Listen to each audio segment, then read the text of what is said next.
Links to previous episodes are given in the video description, so don't forget to like, subscribe and share the video. The War Bride's Oath. Episode 17. Kill her. Kill her. She's there. Cesilia grimaced, and rolled out of her hideout before the dragon wrecked it too. She jumped back on her feet, glad the armor had held. She was bruised and injured from the shock for sure, but thankfully, the armor fitted her perfectly and had done its job protecting her, for the most part. Cesilia raised her sword, glad she had only lost one of the two despite the sudden hit.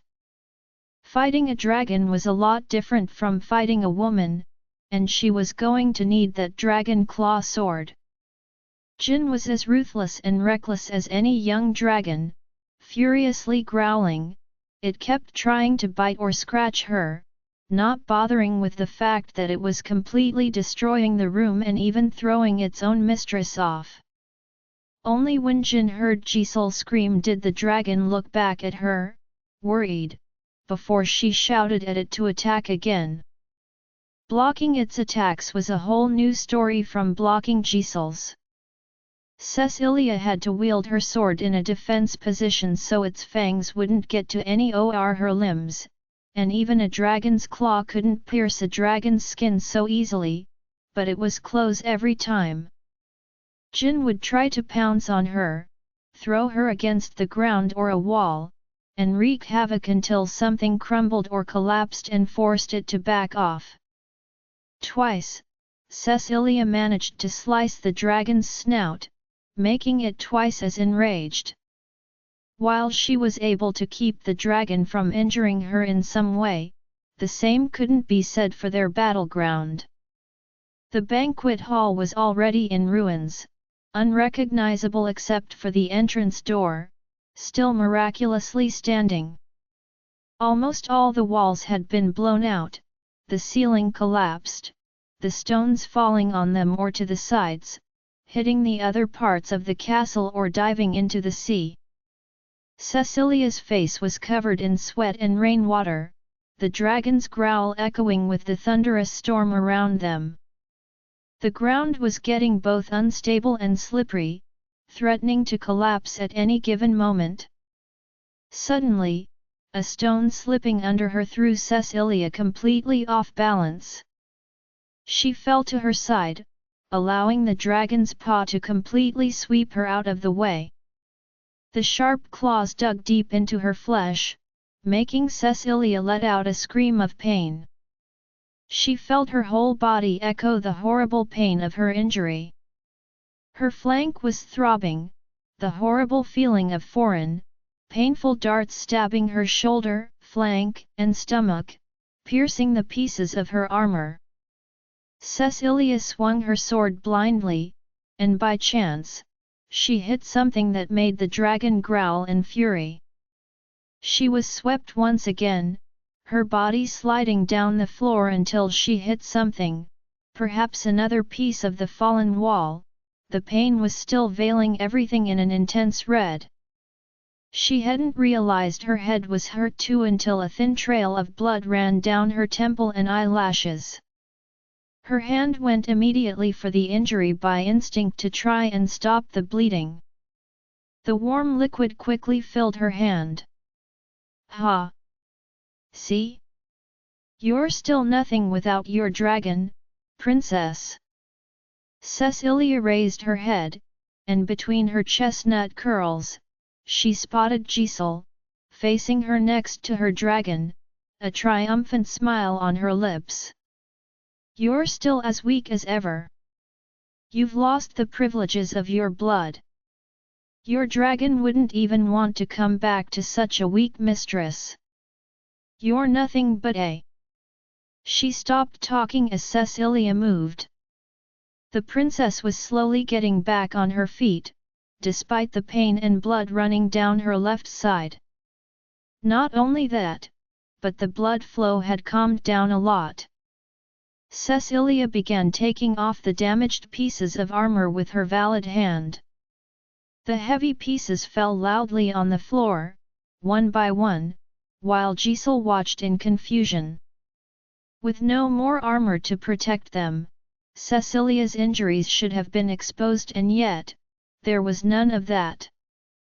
Instead, her body was shining. A thunderbolt struck from the sky above them, revealing the large, beautiful waves of scales that were appearing on her skin.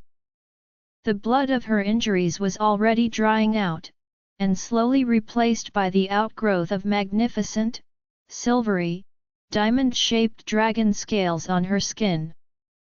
They had a beautiful magenta shine every time the light hit them, making them look even more vivid than her previous armor. Every single injury Cecilia had received was now getting covered by the growing scales, as if a second skin was growing on her in patches, like a predator's markings. Her own skin could still be seen underneath in a strange contrast, but the new silvery scales were covering even a portion of her face. She didn't look human anymore, but like a half-dragon creature, with glowing green eyes and a shimmery skin. "No," muttered Giselle, panicked, stepping back, her eyes wide open in horror. "What is this? No! No! No! No! No! No! Jin! Jin, kill her! Kill her! You should have tried that sooner!" Jin growled furiously, and while its mistress ran to the back, the dragon arched its body, making itself bigger and showing its fangs, ready to face her again. This time, Cecilia was ready. Her injuries were still painful, but she could feel it. The dragon blood, hot and burning through her veins, rushing through her whole body and supplying her with the adrenaline she needed to resume the fight. She had never felt so strong before, so, like a dragon. She was ready. With a fierce look in her green eyes, she began running, lifted her sword, and jumped at the red dragon, blade first. "What the heck is going on up there?" Tessandra raised her eyes, trying to see through the dust, the rain, and the blinding lightning bolts that shook the already dark skies above. For a while now, they had been hearing a terrible ruckus continuously coming from the castle, and from what she could see, most of it was that annoying red dragon's doing. The red silhouette could easily be spotted on the higher towers, climbing up them like an oversized snake, its growls regularly reaching them. She grunted and swung her sword to get rid of a couple of soldiers that were coming at them. Back to back with Sabel, they were still acting like an unstoppable duo. Luckily, he was still in a good enough shape to keep fighting and defend his position without too much trouble. If my memory's right, that stupid teenage dragon just blew open the banquet hall. "At least we know where the king and Ceci are," she shouted back to him. "Will they be able to handle that?" asked Sabel behind her, still looking worried. Tessandra scoffed, and got rid of the blood on her sword. "This isn't Ceci's first time dealing with a dragon," she said. "As long as she and the king stay together, it should be fine. Wasn't His Majesty injured?" "That's what I said, she'll cover him." Although she was hoping that was the case, they had no way of finding out how things were going in the castle. The entire way to the gates was blocked by countless fights. The streets were crowded with both citizens and Yekara fighters or mercenaries. It was easy to see which side each was on, while the Yekara and their allies were fighting with proper weapons and sharp skills. The townspeople were literally handling pitchforks, kitchen knives, actually, anything that could stab, cut, or knock out someone. Tessandra avoided another swinging shovel when she moved to the streets, trying to find a spot where she could observe their surroundings more clearly. They had lost sight of the Cheshi allies, but they could see them appearing from time to time to help the citizens take out the Yekara. This was one of the messiest battlefields she had ever been on, but at the very least, she was almost sure they had the upper hand. Despite their lack of skill, the citizens that had gathered were just too big in numbers for the Yekara to properly fight. Every time they tried to face someone, 3 more citizens would come from behind to knock them out or hinder them in some way. Tessandra had even had her own one-on-one fights taken over this way, and now, she was just fine swinging her sword and trying to make her way out the best she could without injuring innocents. It also meant there weren't any killings on either side, as the Yekara barely got to do any damage, and the citizens were more focused on defending themselves too. They were even somewhat serving the fighters to her, one by one, or to anyone with fighting skills, so either the Cheshi, the royal guards still on their side, or Tessandra herself would give the finishing blow. Still, this wouldn't be enough. She had to know what was going on throughout the capital. With Sabel following tightly behind, she did her best to break away from the fights and climb up a roof to check out the situation. The fighting had mostly overtaken the handful of large places in the capital that had the space for it. All the other streets were mostly deserted, except for people running from one place to another, or attempting to flee the surrounding chaos. She glanced toward the seashore. Neptuni had lit the last fire a while ago, and there was nothing else to add. She could spot the dragons easily defending each one of their bridges, and happily getting rid of all the mercenaries and Yekara people trying to cross them. It looked like both dragons were having a lot of fun and absolutely no trouble at all. She wasn't worried for Darson either. He was probably having tons of fun on his bridge with plenty of people to brawl against. No, Tessandra was more concerned about Cashin and that woman, Bastat. They were in the middle of the largest battlefield, the edge of the island that was the capital, trying to organize the chaotic troops however they could to minimize the losses. "How bad is it?" asked Sabel, as she came down. "Did you see my sister?" "Nope, no trace of Nana, but that's for the better. This is the most chaotic battle I've ever seen, Sab. The citizens are trying to defend their homes, but not all the fights are evolving. We can't simply kill all them one after another, it's going to take ages, and I want to get to the castle." "Same," he sighed.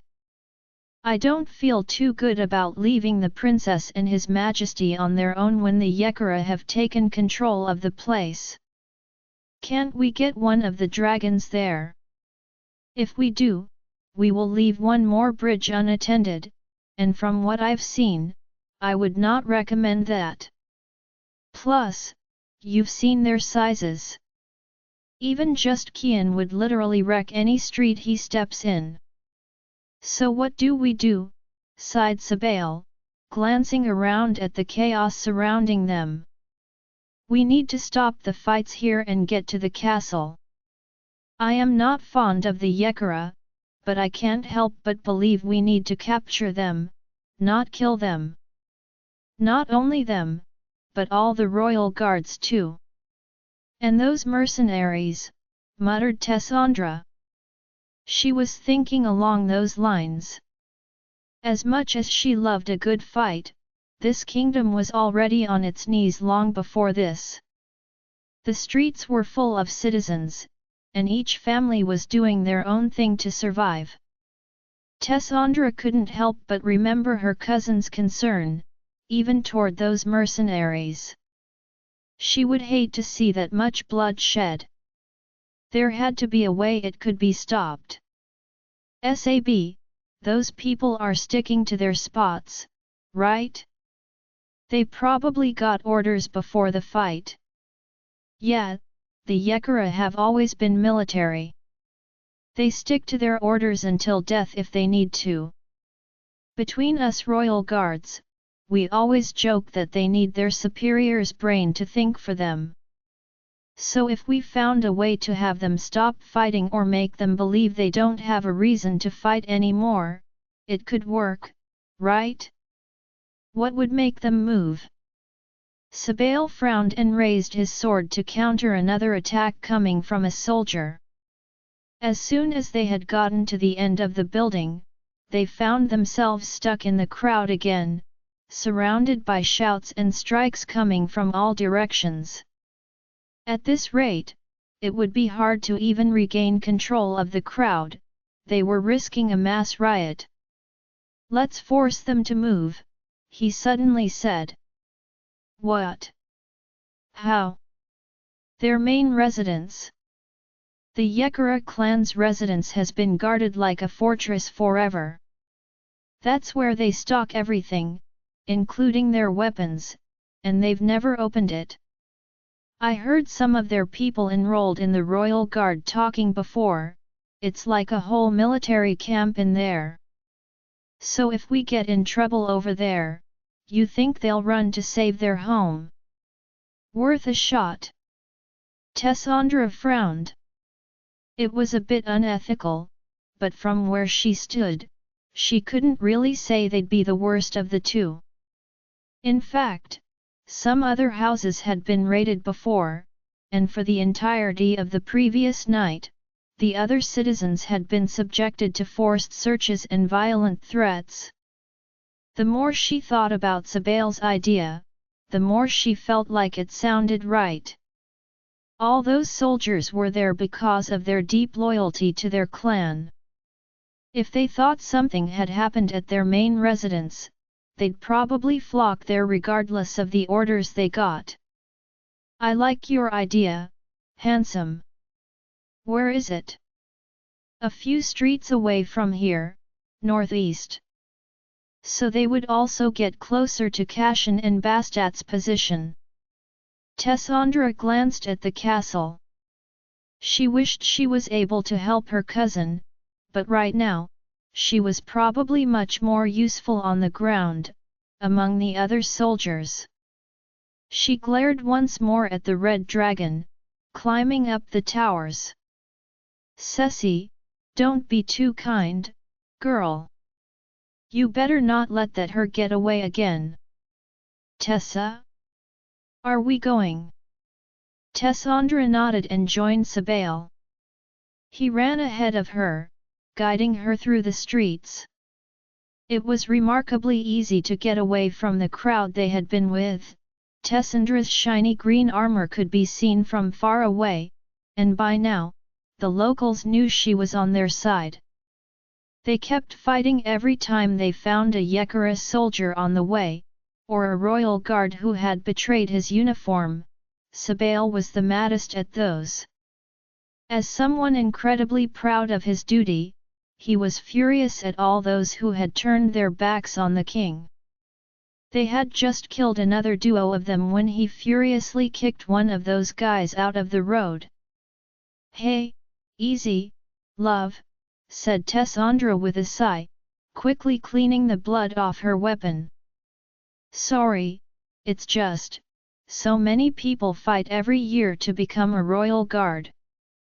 It's one of the most coveted positions in the kingdom. The pay is good, and many people desperately need that kind of salary.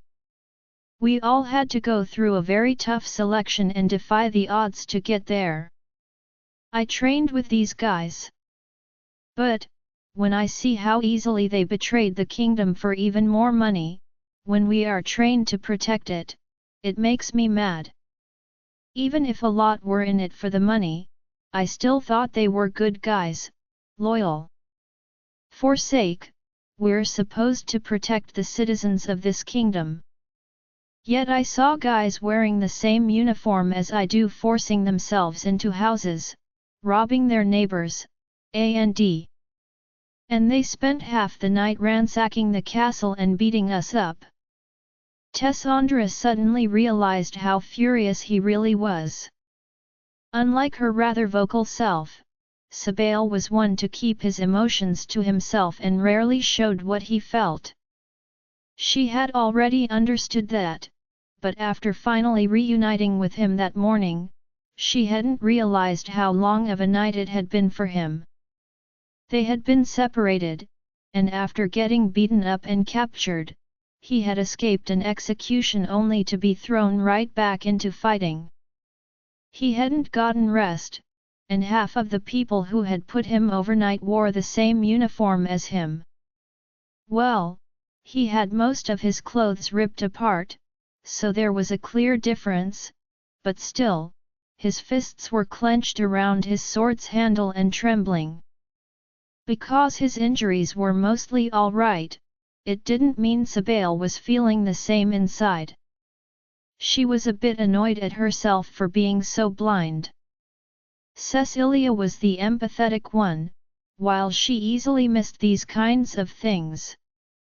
She sighed and put her sword aside to walk up to him. Sabel, who had been ready to keep going, was taken aback when she suddenly came up to him, and put her hands on his cheeks. "Look at me. You've had a long night, Sab," she said softly. "I understand. But you need to focus, and cool down a bit, love. Don't worry, I promise you all those will pay in due time for their betrayal. And once this is all over, your king will make sure the next recruits are truly loyal. I'm sure you're in a promotion too." Tessandra's cool eyes finally got to him. Sabel realized how heavily he was breathing, and gradually calmed down. It was his first moment to catch a break after all that. He sighed and slowly nodded. Tessandra smiled and put a quick kiss on his lips, making him chuckle and put a hand on her lower back. "We got time for this," he chuckled. "We got all the time you need," she retorted very seriously. "Sab, I'm hot-headed, but even I know that if you stay that mad, you're going to make mistakes. I don't even care if we fry them, but I don't want to see you get hurt. You've got enough parts of your body injured already and I am not liking my handsome being damaged. Also, only I am allowed to touch and stitch you up. Got it? Ah, I was worried you were getting soft. Now that's my girl," he smiled. "Yeah, exactly." He put another kiss on her lips, making Tessandra smile. Now he seemed much calmer. "As much as I love this, I'm pretty sure we don't have the time to get any naughtier. Ready to throw a party at their residence, dragon style?" she smirked. "Let's get going." They resumed running, one behind the other, gradually meeting more hindrances on the way. It was clear the Yekara fighters were pouring out from the main residence, unlike the mercenaries they had paid to assist them. Sabel and Tessandra had to stay together and keep forcing their way to the main residence, sometimes deciding to hide when a larger group appeared on the way. They took a new turn, and Sabel grabbed her to hide in between two houses when another group passed by without noticing them. "Heck, how many are there?" groaned Tessandra. "More than I thought," admitted Sabel. "My best guess is they got more people that were outside to be in the capital for this. I'm also pretty sure some of those were definitely not Yekara until recently. So what? They got more people to join the clan. That would be a good way to recruit without being noticed. Many people are desperate for a bigger tribe's protection, and if they had papers as Yekara people, it would have been easy to sneak them inside the capital too. You recruit people from the desperate neighborhoods outside, promise them food and a roof as long as they promise to fight for your clan's sake. I bet many would be willing to agree to that rather than keep struggling outside the outer wall. Ceci was right, sighed Tessandra. This kingdom really needs a lot of changes. I'm sure she and the king will get to that as soon as we're done here. Come on, let's get. Tessandra turned her head to see what had suddenly made him mad, and she gasped. Another group of men were coming from an opposite street and entering the large residence, but they weren't alone. Tightly bound by a large rope and her mouth gagged, she clearly recognized Nana. What were those Cheshi doing? I wouldn't blame them, sighed Sabel. I bet my sister couldn't sit still and tried to help anyway. Why did they capture her? They probably saw her lighting those fires, they know she's working with us. They might try to use her as a hostage, maybe. Oh, no, groaned Tessandra. I swear if they touch a hair on Nana's head, I'm going to them. I'm going to have to agree with that. Sabel looked worried for his little sister. They remained hidden a few seconds longer, watching Neptuni get taken inside. Tessandra had planned to just set fire to the building, but with Neptuni in there, it would be hard, they had to extract her first. She tried to analyze the building. It was a fortress indeed, high stone walls with a tower at each end, and even the gates were heavily guarded. From what she could evaluate, the fortress was at least 6 or 7 times the size of any house they had seen, perhaps more. We need to get Nana out, and quickly, she muttered. Any idea how to get in there? I could pretend to be one of them. Sab, everybody saw your face in that plaza, none of them will believe that. Chances are at least one of them will recognize you. I'd be of the opinion to barge in, but if they use Neptuni as hostage, it's not worth it. I have no idea of the layout of that place, they might kill her before I even get to her. I should have just jumped out as soon as we saw her. They could have used her as a hostage all the same. Frankly, I'm surprised my sister got caught. She's smart. If she wanted to flee, she wouldn't have been caught so easily. No time for that, Sab, we have to go in. Should we split up? You distract them and I climb up the side? They won't think of you as much of a threat compared to me, no offense. That could leave me the time to climb over, grab Nana, and get out of there. That could work. But like you said, you have no idea how it is inside. If only we had a dragon here, groaned Tessandra. We could have a view from the top. Let's just go with your plan, Sabel shook his head. I don't like leaving my sis in there any longer, so let's. Before he finished his sentence, a huge explosion blew out behind them. Both ran out of their hiding place, their eyes on the vivid column of fire coming from the Yekara residence. Their people were pouring out, many of them screaming or shouting in utter panic, but Tessandra was most shocked by the fire itself. It was a bright blue color. Don't tell me. Tessa. Sabel. To their own surprise, they suddenly spotted Neptuni herself, running out of the crowd, her dress a bit burnt but the rope and her gag gone. She looked out of breath, with soot on her face and one of her buns undone. Nana, what the heck? Exclaimed Tessandra. I did it, she said proudly. I did it. I told the Cheshi that were with me about the plan, and they agreed to help me out. I knew that if I managed to get inside the Yekara residence, I could trigger an explosion that would drive them out and cause panic in their ranks. I know you told me not to, but the second I realized their residence was made of the same type of stone I used to. What is wrong with you? Exclaimed Tessandra. Have you gone mad? You could have blown yourself up with them. Nana, what were you thinking? I just wanted to help, muttered Nana, suddenly vexed. I couldn't just stand on the side when I knew I could help. Told you, sighed her older brother. Tessandra's eyes went back to the huge fire behind her. It was even more mind-blowing to see the culprit's small silhouette against the raging fire behind them. She sighed. Oh, Nana.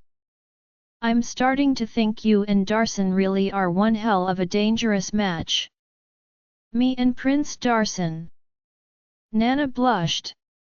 Yet. Your destructive power is quite a match, at least, scoffed Tessandra. But I did a useful thing, right? This way, we can push the odds toward our side and get their attention away from the castle. We came with the exact same idea, only you beat us to it. At least we got what we wanted. Things were indeed getting a lot more heated where they stood. The three of them were almost standing in plain sight, but their enemies didn't even have the luxury to bother with their presence. The Yekara were, just as they had predicted, completely thrown off by their main residence being attacked. Many were running inside or out, trying to save some of their belongings, while others were trying to find ways to tame the blue wildfire created by Neptuni. In fact, they might even have been more scared by the impossible colors of this fire, which kept burning despite the rain. Not only that, but several smaller explosions were following at irregular paces, the fire probably finding its way through the building for more things to combust. Sabel sighed. I'm thinking that's your influence doing scary things to my little sister, he whispered to Tessandra. Don't blame it on me, I don't push such ideas onto our Nana. I just wanted to help, insisted Neptuni, visibly getting embarrassed. It's not that complicated either, really, only basic geology applied to some chemistry, and a bit of, well, anyway, I can take care of myself. So, is Lady Cesilia all right? And His Majesty? They left for the castle a while ago, and I sure hope so, nodded Tessandra. All three of them turned their eyes toward the castle, witnessing the exact moment when Jin the Red Dragon suddenly wreaked havoc on one of the towers. Several large stone bricks fell to the side, destroying more of the castle or the island it stood on before loudly splashing in the surrounding body of water. Tessandra grimaced. Untamed dragon. That beast might become a serious problem if he keeps going. Wait, that dragon is not one of yours, exclaimed Sabel. You just realized that now? It's not, that Giselle is the owner of that one. No wonder he's such a pain in the arise. Teenage dragons are the absolute worst, they have no self-control, and this one doesn't even have a proper master either. A real nightmare. If something happens to him and he goes on a rampage. But don't worry, I'm sure Cesilia will be able to handle it. She grew up with 8 dragons around, this one is just a brat waiting to get his scaled kicked. Shouldn't we go and help? Asked Nana, sending anxious glances at the castle. I'm not too worried about those two, Tessandra shook her head. That stupid red dragon wouldn't be causing such a mess if he wasn't angry or had gotten to his prey already. It looks fine so far. Heck, I bet Cesilia is the one unleashing hell inside right now. No, we should go and help Cashin, Darson, and our dragons. From what I saw, the situation isn't exactly the best on their side, and I do not want the Yekara to get reinforcements from the outside. We've got enough on our plates here already." "That's true," nodded Sabel. "They might not all be on the Yekara's side, but if word got out that the doors are open, more people will try to sneak into the capital, which will only cause more issues. If they get in, those fights may not stop even if His Majesty wins. We need to calm the people outside." "Will Sir Darson be all right?" "Drop the Sir, Nana.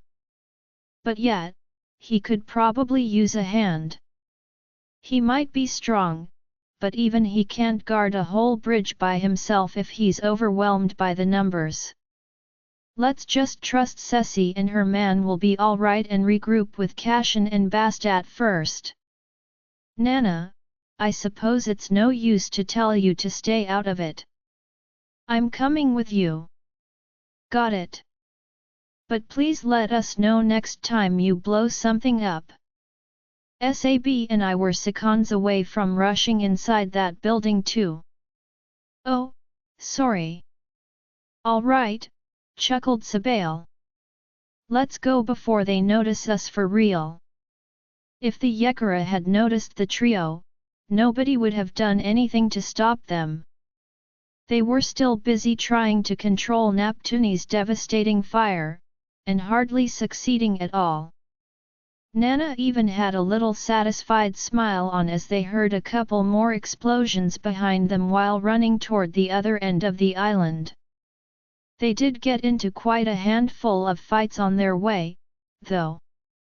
There wasn't a single peaceful street anymore.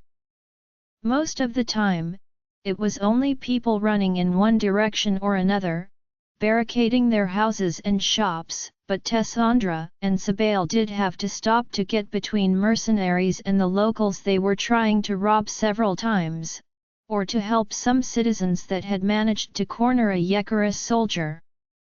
Strangely, Tessandra's armor was acting like a flag, as everyone they ran across immediately recognized the light green dragon scales, and many even cheered for them. As they kept running, they crossed paths with more and more people. In each street, there were men standing in front of doors, ready to defend their homes, or people fighting off those that were now considered invaders. Needless to say, the trio was often welcomed, but not always really needed. The Yekara were either running back to protect their main residence, rushing to one of the main battles going on, or simply struggling to handle an infuriated group of folks. The fight looked like it would go on for a while, without really any clear winner. It was too scattered, too disorganized. Despite their advantage in numbers, Tessandra could see the locals were struggling, only trying to defend their own houses and not bothering to pursue them once the Yekara had given up. Their best luck would be to prevent them from regrouping. Right now, the island's unique architecture was working in their favor, forcing the troops to divide into small numbers and launch small attacks in the many streets. Tessandra and Sabel were doing their best to get rid of those they could, but they were also aware that the situation probably wasn't as good elsewhere. Many people had decided to hide in their homes rather than risk their lives, which seemed fair. Pans and pitchforks could only get them so far against seasoned fighters. As the three of them got closer to the downtown part of the capital, the chaos intensified. This was clearly the second epicenter of the battle, and soon, Tessandra and Sabel found themselves constantly fighting to push their way through while also protecting Nana. She had grabbed a small dagger along the way, but she only used it in extreme cases of self-defense, or to assist her brother or Tessandra when it was safe enough for her to. Neptuni was in no way a fighter, but she was smart enough to evaluate the risks, and find herself safe spots to hide behind them. Her smaller frame, compared to Tessandra or her older brother, was also helping her get past some groups of soldiers without being noticed. She quickly managed to find herself in the midst of their allies, where Cashin had taken control of a group of half-experienced fighters. The first line was mainly composed of royal guards who had quickly understood that the king's side was not with the Yekara people, and had allied themselves with the man wearing dragon armor, as well as the lady of the Sesan tribe. Bastet was also fighting. The young woman had already switched weapons and was now using what looked like a long and elegant metallic rope, with colored, round weights at each end. She captured man after man with those, and threw them at the feet of the soldiers for the locals who only then had to finish the job. Her main task, though, was clearly to oversee the whole fight. While Cashin was at the forefront, at the center of the crossroads, Lady Bastet stood several steps behind him, towering the battle from what seemed like a large wooden box. She was regularly shouting orders, and Nana quickly spotted lines of archers on the roofs around them, all wearing the colored outfits characteristic of her tribe. Eluding the fights and slithering through the crowd, Neptuni ran to her. "Lady Bastet! Lady Neptuni? Where did you come from? What about His Majesty? And Lady Cesilia? They are at the castle. They are fine, we think. Lady Tessandra is with you." "Yes. Over there." Neptuni turned around, pointing at the area she had left Tessandra at. Bastet nodded, looking relieved. Then, she helped Neptuni climb next to her on her wooden box, quickly showing her their current status. They were at the end of the street, right where the large and main crossroad of the city began. It was the other very large plaza Neptuni knew well, for the roads from the two bridges of the west lead to this, from the north and south part of the island respectively, and then spread like a spider's web to all the smaller streets. On most days, there would even be a large market there, but right now, the whole place was a lot more chaotic than on a market day.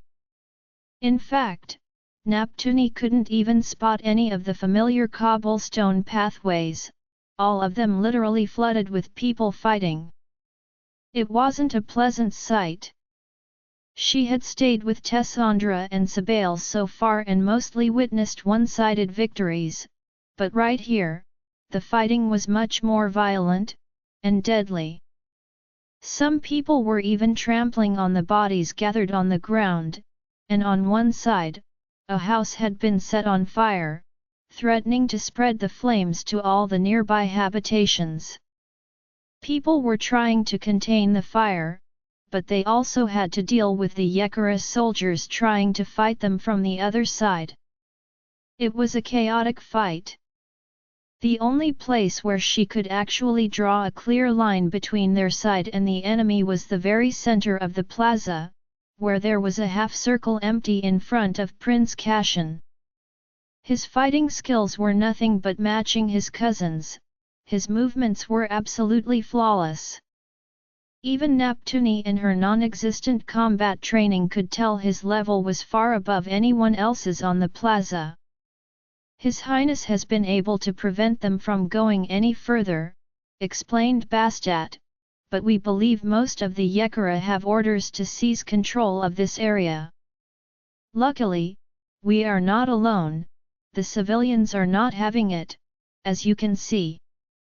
Neptuni quickly analyzed the area. Remembering the countless maps she had studied, it made sense for the enemy to want control of that specific area. Just like the other one her brother had almost died in, it was a major crossroad on the capital's island. If they could block it, People wouldn't be able to access another area without making a large detour, and they would gain control of all the streets leading up to that place. Not only that, but burning the buildings, like they had begun doing, was another way to prevent people from fleeing. With the fire spreading, the locals wouldn't even be able to use their back doors to get to the adjacent street if they had one. She frowned, annoyed. Prince Cashin was indeed doing a great job of keeping the Yekara from taking control, but both sides were stuck there, and neither was managing to overwhelm the other. Unlike in the streets, in a large open area like this, their close and well-trained ranks were a huge advantage for the Yekara soldiers, while the citizens were easily pushed back and cornered one by one.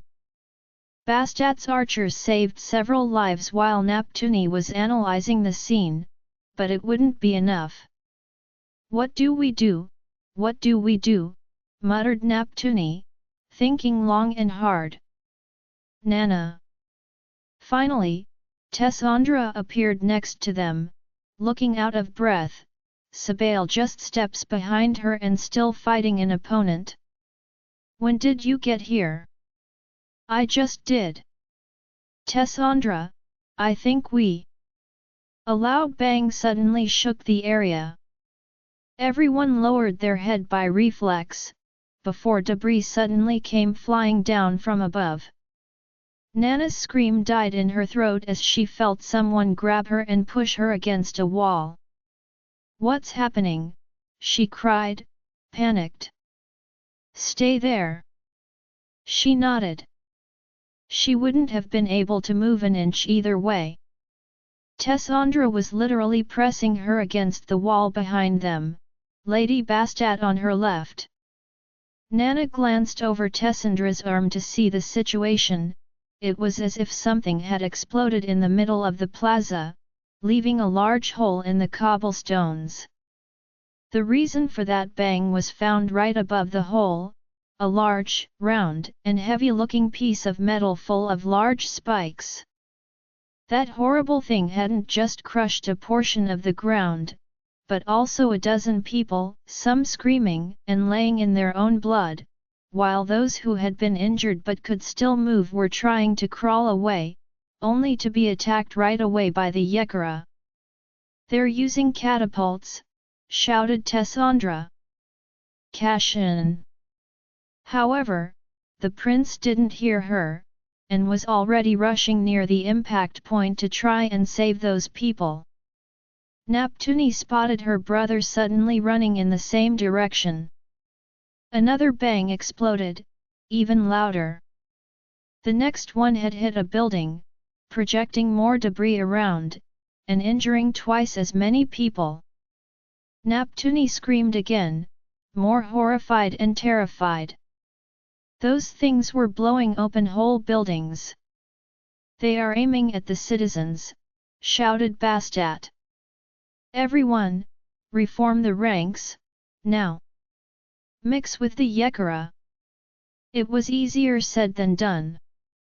Although it was clear the projectiles were sent into their side of the crowds, the citizens just couldn't run ahead of the Yekara.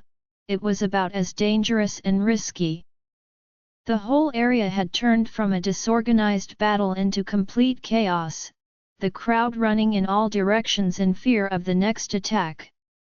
Another suddenly appeared, and Nana closed her eyes, afraid it was coming their way. She heard a loud noise, and felt the ground trembling again, debris collapsing above of her. "Nana! You all right?" She dared to open her eyes. Tessandra had raised her sword above them to protect them from the debris, and her body was acting like a shield for Nana too.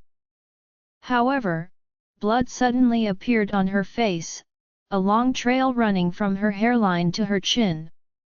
The vision of Tessandra injured suddenly had an effect like another bang for Neptuni. She opened her eyes wide, pinched her lips and frowned. "No!" she suddenly exclaimed. "What?" Before Tessandra could add a word, Neptuni suddenly got down and escaped her protection, running out to see the damages. "Nana, come back!" She wasn't listening at all.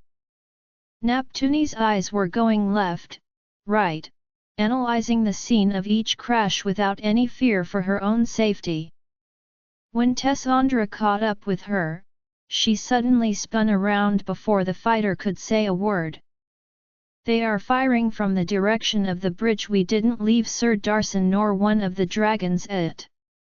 Judging from the distance, they must be right outside the outer wall.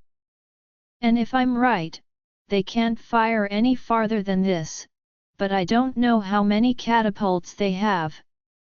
"Are you sure?" muttered Tessandra, shocked. "Absolutely sure." Neptuni's eyes did show how confident she was. Tessandra glanced around. She had no idea how she was able to calculate that, but she had to believe Nana either way. For most people, those things seemed to appear truly out of nowhere, and the speed didn't give them any time for analysis, nor to run. Another one appeared in the sky, and Tessandra grabbed Nana again to take her to what she hoped to be a safe spot. They protected their heads and waited until the damage was done. "Judging from the rhythm, they have at least 2, said Nana, coughing from some dust. 2 catapults. But they have to be really big to carry such a heavy weight, and by the time they recharge." "Nana, Nana, calm down. Focus. You said those things can't go any farther, right? Can you tell the farthest they can land? What is the safe zone?" Neptuni turned around, quickly doing the math. Tessandra had asked the question just in case, but she did not actually expect Nana to be able to predict this much. She was proven wrong once again when Nana's little finger pointed at the end of a nearby building. "From there, to there," she said. "I'm almost sure they cannot hit any farther than that." "All right. All right, I'll get Cashin to move our side to that area. But Nana, he's going to need my help here, too many people got hit already. Someone needs to stop those machines." "Understood." Nana waited and a couple of seconds of silence passed as she seemed to wait for Tessandra to turn to someone else. When Tessandra raised an eyebrow, her confident expression sank. "You can't mean me. Don't worry, I'm not sending you alone to destroy those. But you showed us you can sneak past the fighting, and you know the area like the back of your hand too. Just get to the bridge where Cray is, and take him with you to destroy those things." "What?" exclaimed Neptuni, turning pale.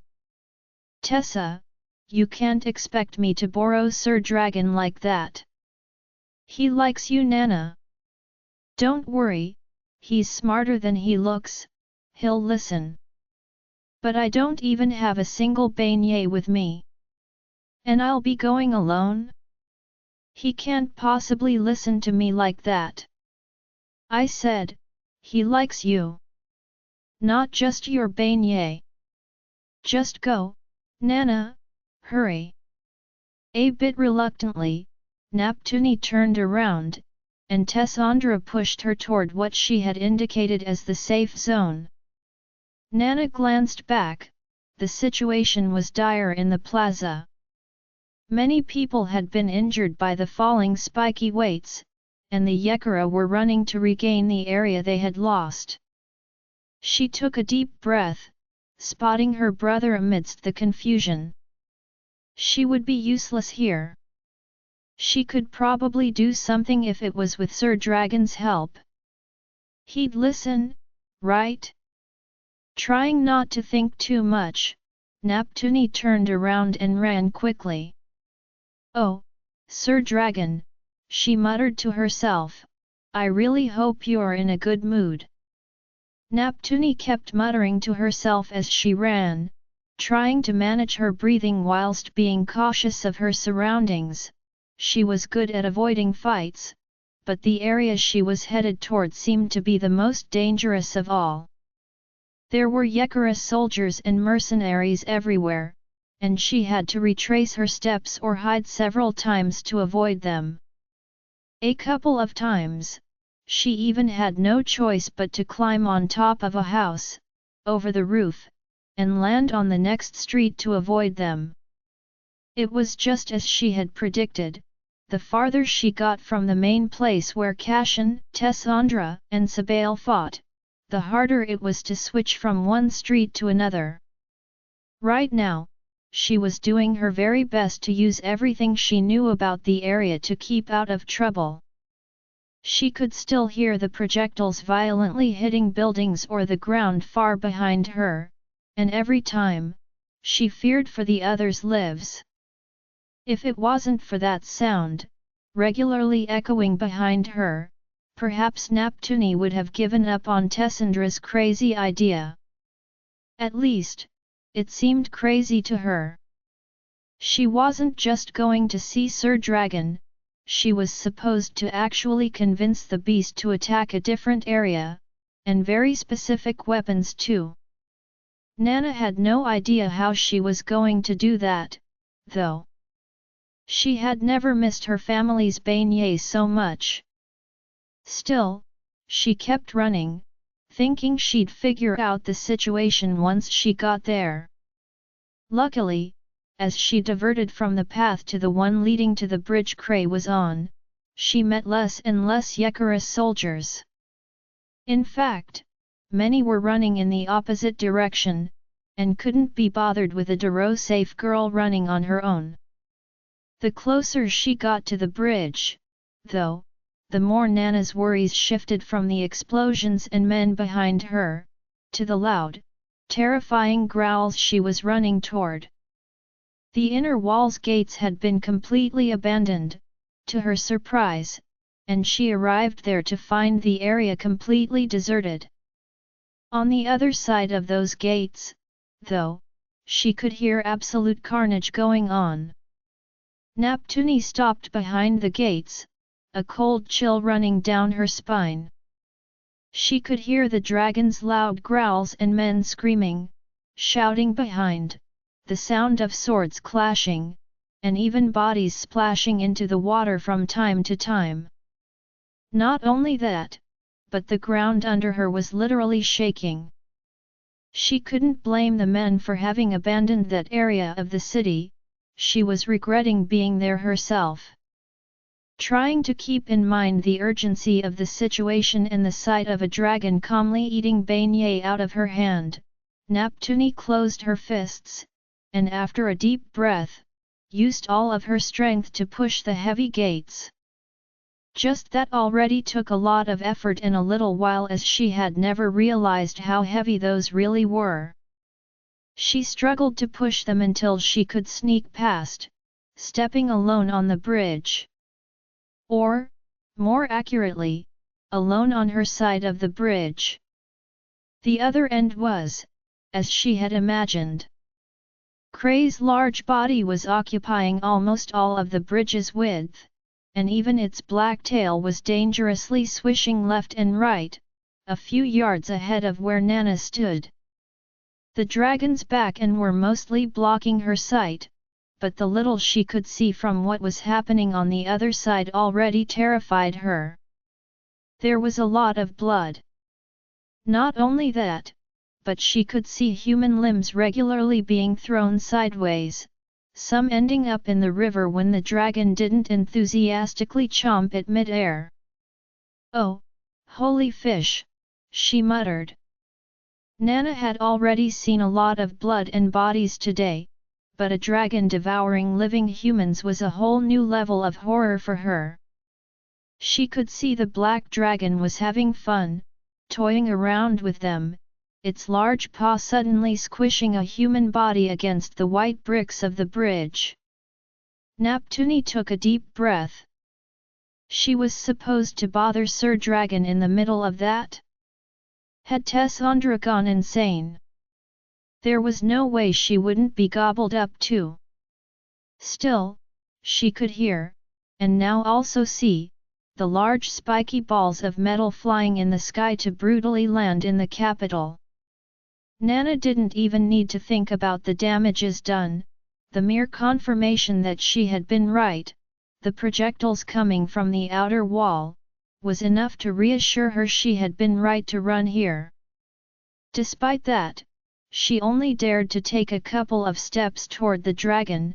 She had to admire the men on the other side, who were still fighting hard to try and get past anyway despite the large piles of bodies already spread across the bridge. Cray didn't even need to move much, the humans were running right in the dragon's direction, swords up, and a large bite was enough to welcome them and chomp 3 men's bodies at once. Neptuni stood there for several seconds, trying to think about the best way to get the dragon's attention without being the next one eaten up. As much as she trusted Tessandra, she really didn't have much confidence in taming a dragon when she didn't have the right treat for it, or she potentially was the treat herself. With pearls of sweat running down her nape, she cautiously stepped forward. "Sir Dragon," she called out. She was almost relieved when she got no response. She took another deep breath, immediately followed by a huge bang behind her, which gave her the wave of bravery to try again. If her friend's life depended on her, she could do it. "Sir Dragon!" This time, Cray suddenly lifted its large head, and one red eye finally spotted Neptuni, standing alone in the middle of the bridge. Neptuni felt her bravery melt like snow under the sun.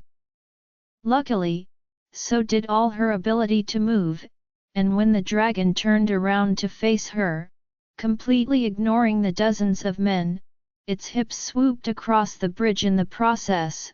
She could only try to take deep breaths and keep the blood flowing to her brain.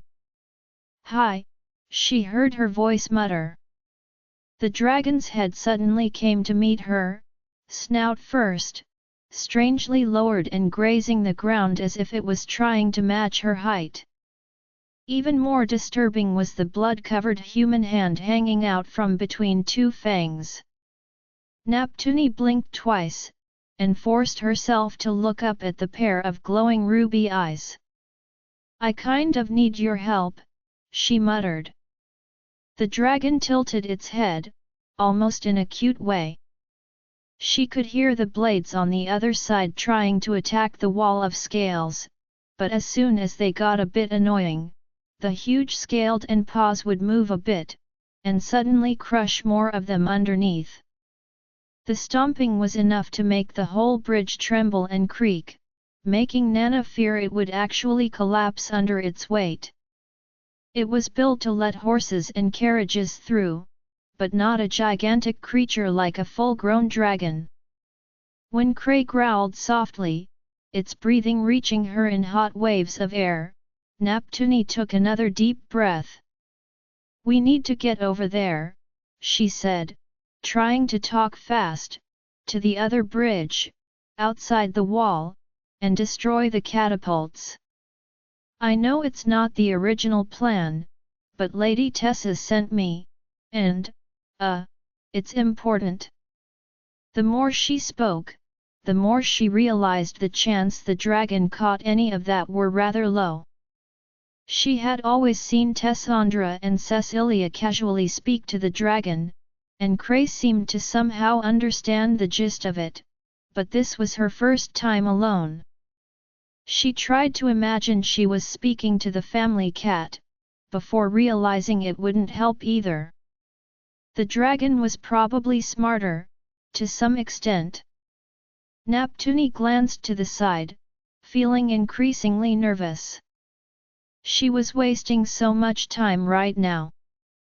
She could endure the gruesomeness of the dragon, but if she lost any time here, more lives would be lost, and she did not want to be responsible for this.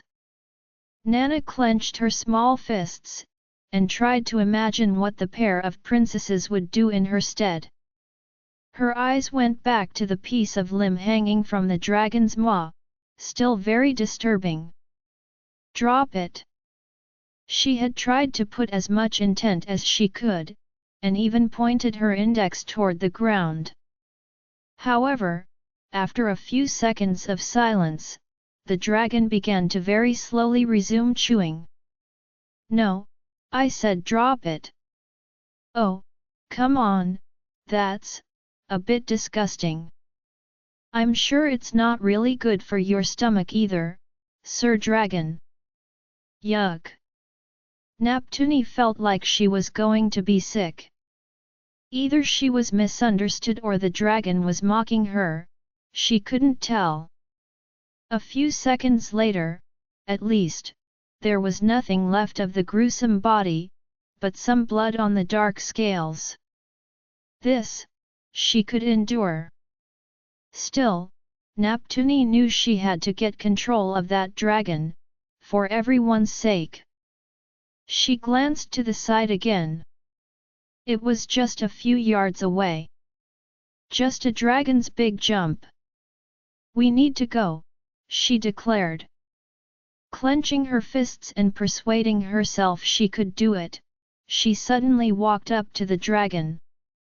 While she was hoping very hard not to get gobbled up for her impertinence, she was even more surprised to hear Cray growl, very softly, and turn its head to the side, following her. Still, Nana kept going until she reached its side and carefully began climbing. She didn't remember it being so high. She wasn't very fit, and the climb itself was a lot. Panting and grunting, Neptuni kept going, telling herself at least the dragon wouldn't try and bite its own neck. She finally reached the top, and found herself right at the collar. Cray suddenly raised its head, and she had no choice but to grab the first thing she could, falling forward with her arms around the dragon's neck.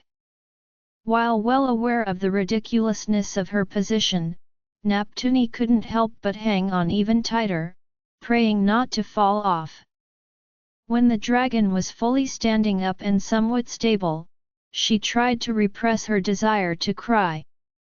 All right. There. We need to go there, please. It took all of her strength to raise an arm in said direction, and it took less than a second before Cray suddenly took off, surprisingly obeying her right away. Neptuni didn't see much, aside from the ground and sea moving quickly under them, and hearing the desperate scream in her ears. 1 second later, they brutally landed, and she heard many, many men shouting. She forced herself to sit up, despite literally all her limbs trembling. Cray didn't even wait for her to say anything. The dragon was well aware of what to do when dozens of men ran in its direction with their swords up and obvious aggressive attitudes. Neptuni could only hang on for dear life once more. The dragon began to violently jump, left and right, moving around like a terrible earthquake under her. Not only that, but she heard men shouting, and more of the dragon's growls, which terrified her. Nana wanted to scream, but she didn't even dare move a muscle, including her jaw. She had no idea how long it lasted, but it felt way too long. Nana closed her eyes as hard as she could, crying and hoping it would end soon. Suddenly, it stopped. She could still hear dragon growls, but the earth shaking had miraculously stopped. 2 large hands came out of nowhere, and she felt herself being grabbed under her armpits, and despite how stunned she was dragged off the dragon's back. Nana! She opened her eyes upon recognizing the familiar voice. Holding her at arm's length, a huge smile on his face, was none other than Darson. His hair was an absolute mess, and his face covered with dirt and dried blood, but he looked happier than ever, his dark eyes sparkling with joy. "What are you doing here?" he exclaimed, gently putting her down. Nana's legs almost gave out when they actually met the ground, but fortunately, Darson's hands didn't leave her waist. For a second, she got a bit dizzy, and had to remind herself to breathe and think. "The CA. The catapults. We came here too." "Oh, those." Darson finally let go and stepped back, to point somewhere behind him at a large pile of wood that were indeed catapults just seconds ago. They were all taken care of already, literally wrecked apart, reduced to large pieces of wood. Cray was already going through the mess, its claw digging through as if looking for a toy or something. Suddenly, the black dragon seemed to have found what it had been looking for, one large, spiky ball that was meant to be sent over the wall. While it began enthusiastically playing around with it, the few men that hadn't been crushed in the ordeal took their chance to run away, absolutely terrified by the sight of the big black dragon. It seemed like the wild rodeo from earlier had been somewhat justified, in the end. Nana let out a faint sigh of relief. "Thank the gods it's taken care of," she muttered, thinking about the people in the plaza. "Yep. But Prince Darson, what are you doing here? I heard you scream, and I saw Cray, so I ran over here. I mean, I was in the area, anyway, so what? But what about the bridge you were supposed to guard?" Neptuni's mind panicked, thinking Darson had completely abandoned the southwest bridge to come over here. Or was he perhaps forced to flee? He didn't look like someone who had lost a fight. He was messy, for sure, but she couldn't spot a single injury on him. Still, Neptuni couldn't understand why he was here and not on the bridge. She was already having scary thoughts of angry men destroying the gates, invading the city. However, before her imagination ran any wilder, Darson grimaced, visibly embarrassed. "Yeah, about that. About that bridge, I may have, caused a little bit of an accident." "What? Don't tell me you destroyed the bridge."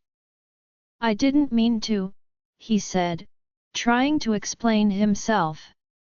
"I really didn't. But that thing was just a bit too weak, you know, and I may have, used a bit too much strength while fighting, so it began to crack all of a sudden, and by the time I ran back to the edge, splash! It fell down into the river." "You destroyed the bridge!" exclaimed Nana, getting mad all of a sudden. "You actually destroyed the bridge! Do you know how long it took to build it? And how many bricks of white stone were used too? And that bridge was really important, it was helping the flow of traffic into the capital, it led straight to one of the biggest markets for the people that were coming from the south. Now everyone is going to have to take a long detour around to get into the capital, not to mention the inconveniences, increased traffic, and even the time it's going to take to repair that bridge." "I'm very, very sorry," muttered Darson, whilst making himself smaller in front of the infuriated Nana. "I didn't know." There were even frustrated tears appearing in her eyes, and her accusatory look was literally pinning Darson where he was with guilt. He certainly hadn't expected it to be such a big deal, and Neptuni's sudden burst of anger and tears was taking him completely by surprise. His body moved like it was torn between running to her or in the opposite direction. You have to rebuild it. I will, he exclaimed, seeing a light of hope. I swear I'm going to put it back brick by brick if needed. Nana let out a heavy annoyed sigh. The truth was, she knew it wasn't a matter for tears at all. Darson's mistake had just happened right after one of the most traumatic moments of her life, and seemed to be the next best thing for her to unleash her already battered nerves on, after they'd been put through an awful lot for the previous hour. Of course, she was genuinely horrified about the bridge being gone, but it seemed like quite a secondary matter, given the situation. Neptuni looked around. Since there was one bridge Darson had destroyed, and Cray had gone on a rampage here, they could consider these two entry points into the city now completely blocked, which could still work to their advantage. Don't be mad, all right, said Darson, still visibly worried. I promise I will do my best. There's still a bit left too. Neptuni turned back to him. The prince looked almost pitiful now, trying to justify his mistake and be forgiven. He was a head taller than her, but right now, he was keeping his shoulders and head low, and his fingers were all fidgety. Nana sighed. I think it will be fine, she said, a bit embarrassed about her earlier shouting. It's not really important right now. Is Sir Shiny Dragon all right? Kian? Oh, yeah, he's doing completely fine. I mean, last I saw, he was hanging on great. All right. Then, I think this area is secure now, so we should leave Sir Dragon at the next bridge, and get back inside the city. I think everyone could use our help. Darson gave her a strong nod and enthusiastically punched his palm. I like that plan. Let's do that. But you can't destroy any more bridges. Nana added, raising her index finger with a cute frown. I won't. I really won't. Neptuni sighed a bit, but turned around, looking at the black dragon. Cray was still happily digging through the mess of ruined catapults to find more spiky balls to play with, or happily hunting down the few unfortunate men that hadn't been running fast enough. Sir Dragon! She had made sure to shout loud enough for him to hear and, to her surprise, the dragon immediately turned its large head her way, its big red eyes opened wide with a curious expression. Nana tried to swallow the wave of anxiousness that was coming back. Would she be able to ride the dragon again after the fright from earlier? Let's go! Before she could say a word, Darson suddenly grabbed her around the waist, and in 2 movements, lifted Nana onto the black dragon's back. Cray moved right away, but this time, Neptuni was actually able to hold onto Darson, who was much more stable. She even managed to keep her eyes open to witness the black dragon taking a couple of long leaps to the next bridge, getting back to where she had gotten him from. They told the dragon to stay there and guard it. Then, Darson helped her down, but he didn't let go of her hand while they ran back toward the city. Let's go get my sister and the others, he exclaimed with a big smile, running on the bridge. Neptuni was literally dragged behind him, but surprisingly, Darson managed to clear the way in front of them without having to let go of her hand at all. He swung his large sword left and right, sending the Yekara soldiers flying with incredible strength. Nana was now starting to understand how the bridge had collapsed. The two of them ran all the way back, nothing and no one capable of stopping them. Unlike Nana, who had been forced to take detours to avoid confronting any of the enemy, Darson was more than happy to run head first into the crowd. The young prince's colossal strength was knocking any enemy out of the way in a blow or two, allowing the two of them to simply run in a straight line, not taking any detours at all. Thanks to that, they got back to the main plaza even faster than Nana would have thought, and completely unscathed too. However, once they got there, she quickly realized the situation at the main battlefield was still very complicated. From behind Darson, she tried to assess the situation, glancing below his arms and in between their enemies to see the damages.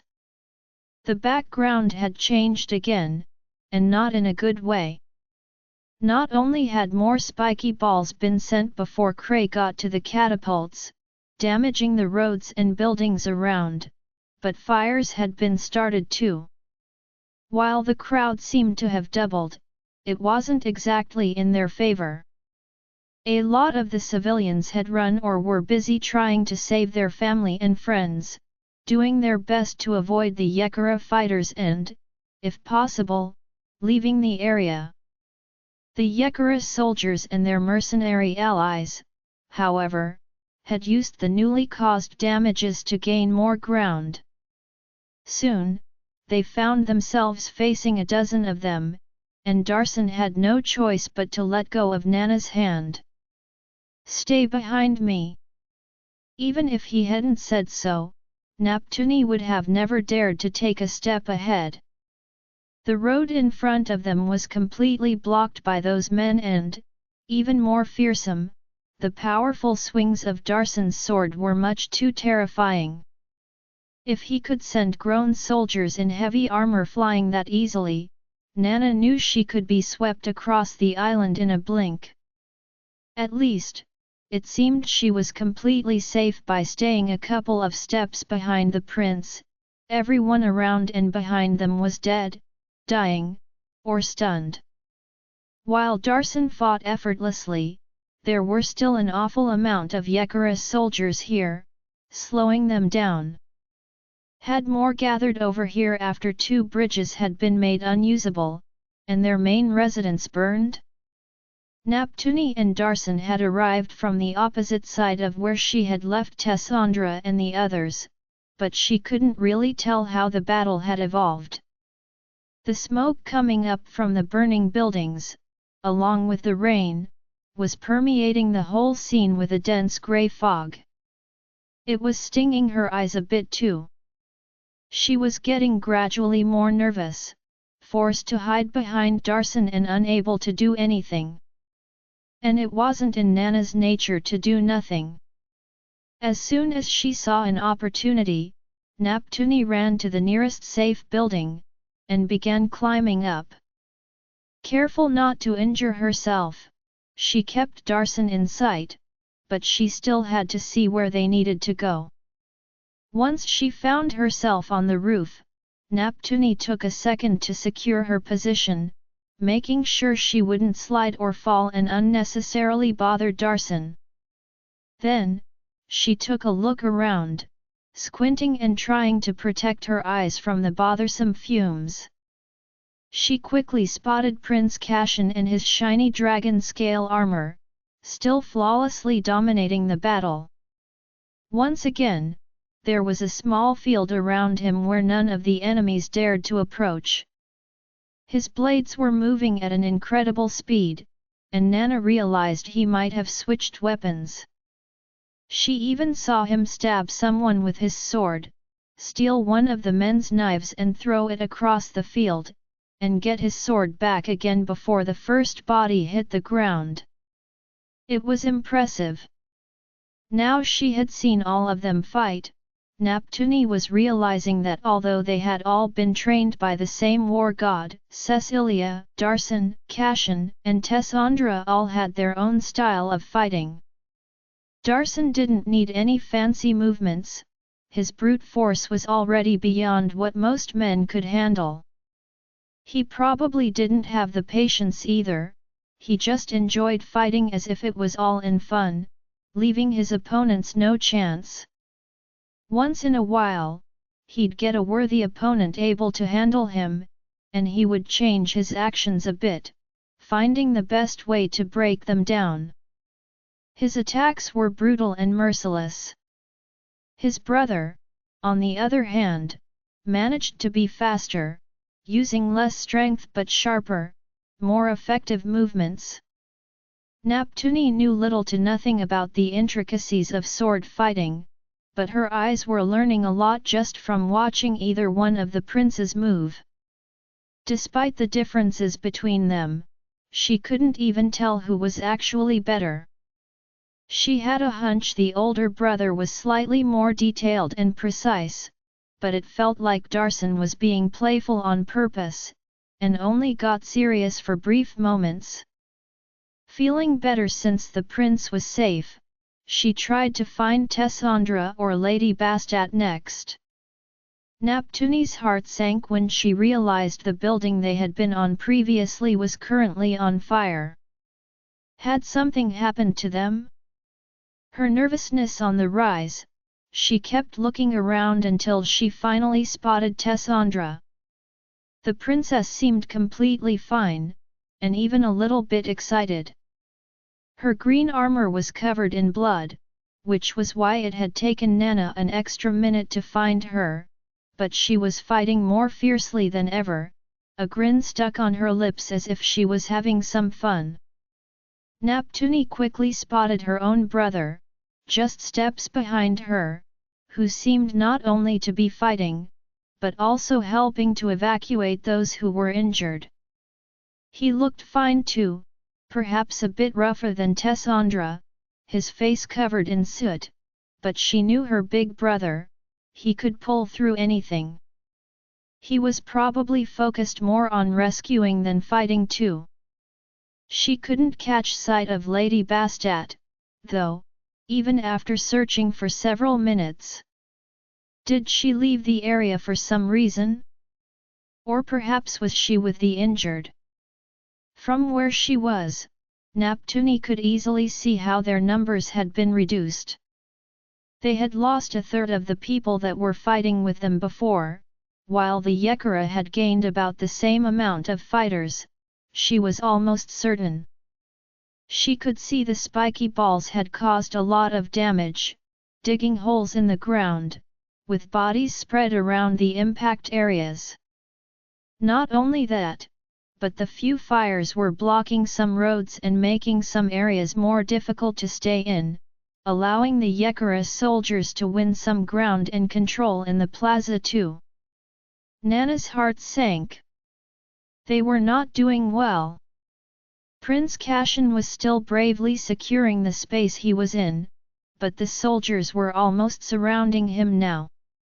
Things were taking a better turn with Darson's arrival, though. The younger prince was easily sweeping the enemies out of the way, virtually digging a hole in the crowd of fighters. There was nothing and no one able to stop him, and he was making his way, slowly but surely, to meet his brother in the middle of the battlefield. Neptuni couldn't help but be a bit proud, until she realized he had gotten quite far. Far from her, still perched on her rooftop. She glanced down, only to nervously realize he hadn't just left bodies behind. There were men down there, who hadn't noticed her yet. Neptuni took a big breath and wiped her eyes, teary from the smoke. She realized, those men were there for the same reason, they didn't dare to approach Darson, and they couldn't back down either. The smoke was too strong behind them. She could even hear more people coughing from there. Suddenly, she realized something. Darson and Cashin were both also surrounded by the smoke, but unlike the men around them, they weren't bothered. Nana gasped, wondering if she was wrong. Perhaps were they somehow moving enough air around them? It didn't seem like it. The mix of rain, smoke, and dust caused by all the collapsed buildings had created a dangerous mix of heavy smoke that was hindering most of the men on the battlefield. That explained why so many civilians had evacuated the area, while the stubborn Yekarus soldiers were doing their very best to hang on. Still, the more she watched, the more Nana was sure, the dragon princes didn't mind the smoke at all. In fact, it made sense. If they had the same abilities as their sister and cousin, fire shouldn't be much of an issue for them, and neither was smoke. So excited about her finding, Neptuni wanted to tell Darsan or Tessandra, but she realized she was still way too far. She glanced around. She could hop on the next building and perhaps get down on the next street, but that was dangerous. Still, she glanced down at the men gathered beneath her. Neptuni took a deep breath, deciding in a split moment. Better to try her luck on the next roof than down there. Up there. She froze right after the first step. Too late. The men had spotted her. While Darsan was too far away for them to fight, poor isolated Nana was the perfect target. She grimaced. Oh no! Get her! The men began to climb, faster than her, and Nana retreated as fast as she could with an irrepressible panicked scream. She only had seconds before they got to her.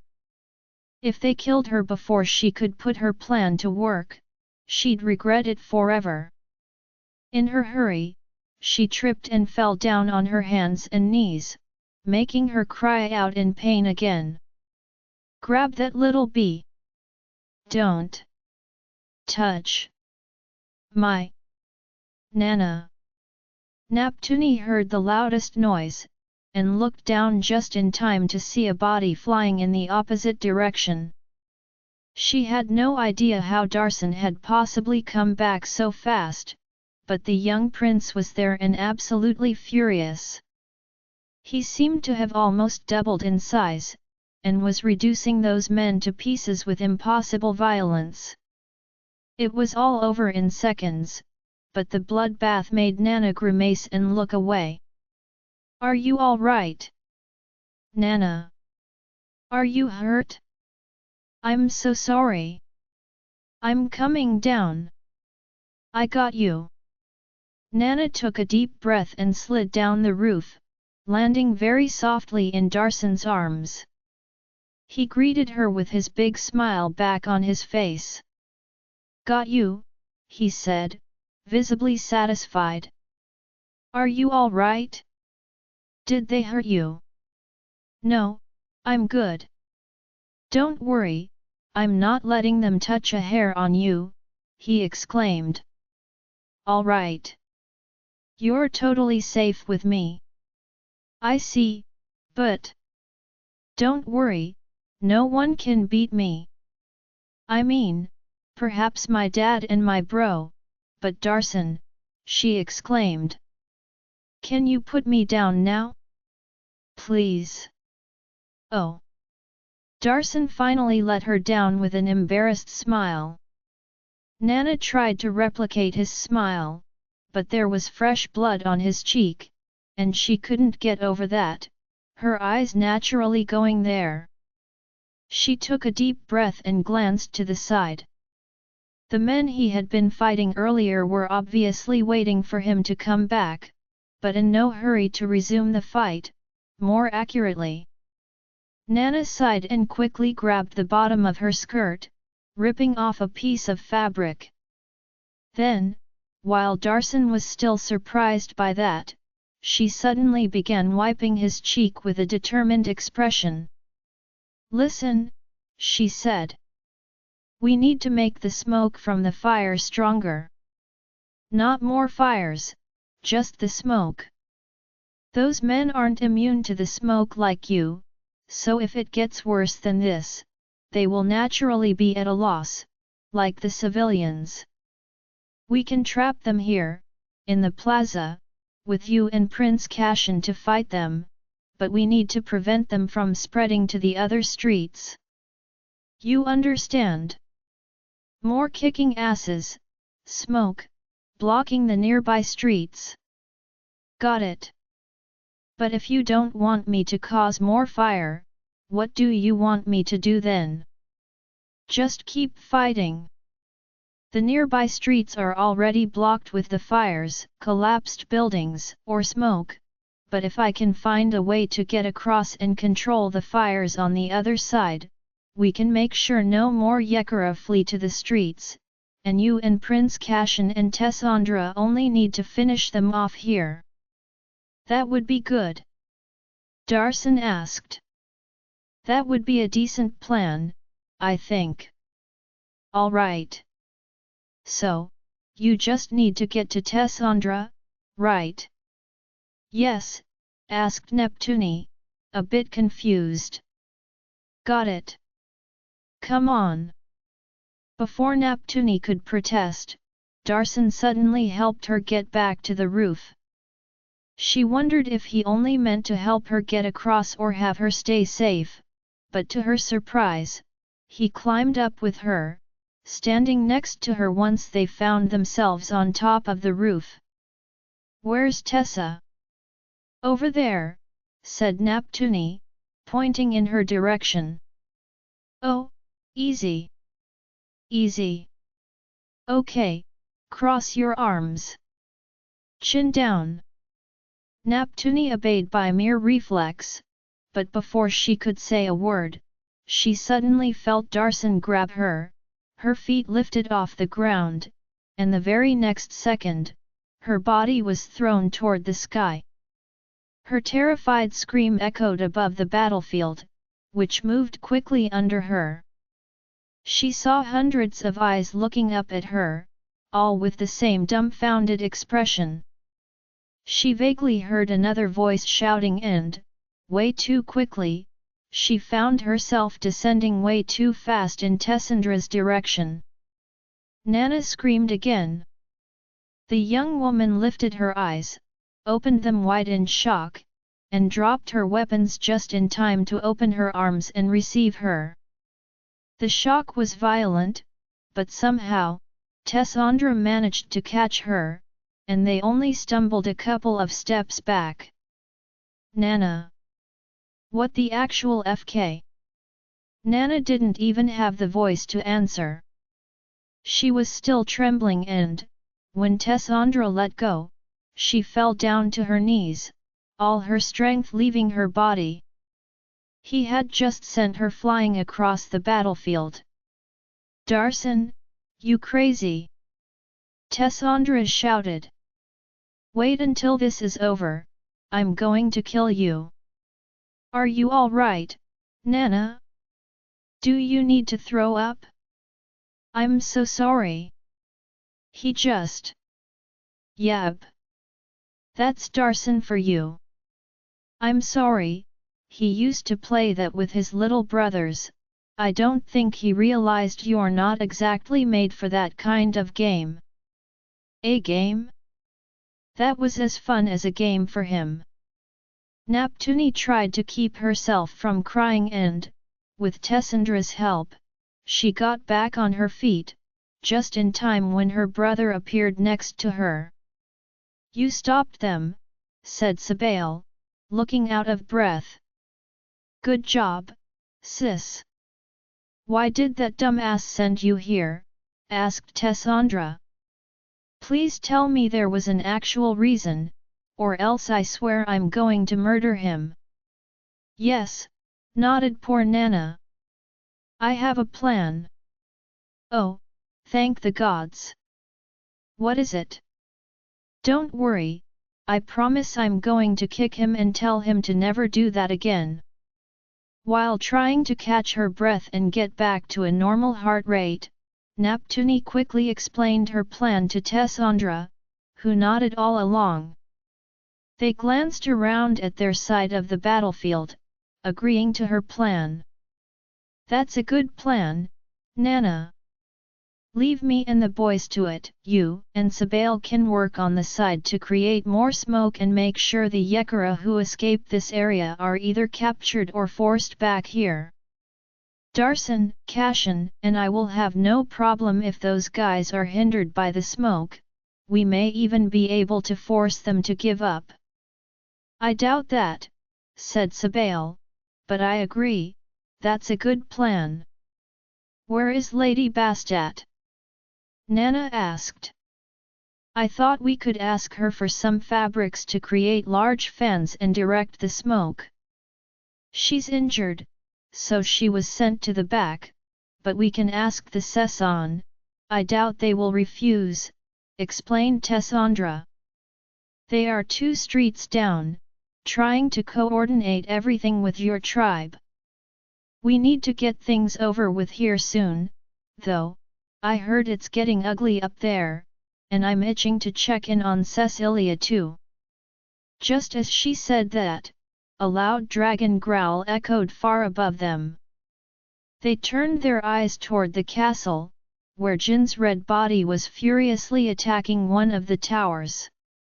It had destroyed half of the brick walls, leaving only a bit standing. Nana's face got paler again, imagining Cesilia up there facing a dragon. Next to her, Tessandra was squinting her eyes even more, surprised by something she thought she had seen. A silver streak. It was very small and faint, but she was almost sure she had seen it. "Ceci! Come on, Nana," said Sabel.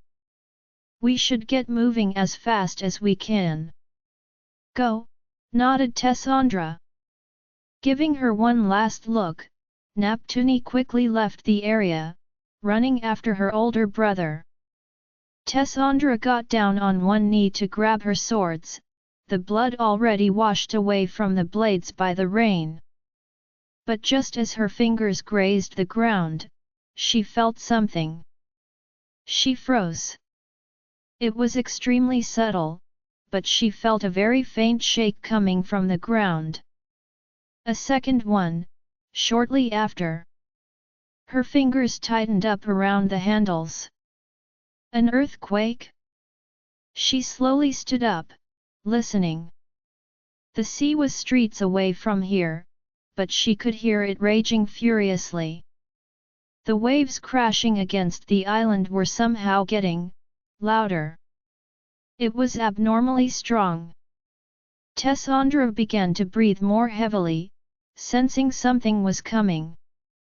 It was as if the battlefield around her had been reduced to a silent, slow background, while all of her senses and instincts were focused on a bigger danger.